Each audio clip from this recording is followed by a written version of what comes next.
Warpsmith D'vok served as a member of the Iron Warriors Legion during the Great Crusade and Horus Heresy. Witness to the failure of his Primarch's ambition during the Great Civil War for humanity, this elite artificer, as is his namesake, sundered the warband to which he would subsequently serve. Enacting a new civil war within the ranks of his own men, D'vok abandoned his comrades-in-arms, stealing away several demon engines as spoils for his betrayal.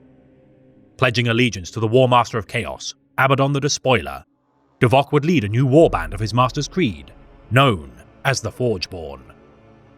Battling the Eldar forces of the exodite planet of Daethe following the War of Beasts, D'vok intended to seize the Noctilith Crown device from the Maiden World within proximity to the Narkmund Gauntlet. Intending to weaponize the souls of slain exodites as a means to fuel the device made of Blackstone, should D'vok infuse such powerful energies into his demon engines, he shall curry much favour with his Warmaster. The Autarch of the Craftworld, Saim-Hann, Galen, leading a relief effort to save the planet. The hot-blooded Eldar refused to stand idle as her people suffered at the hands of the Chaos Space Marines.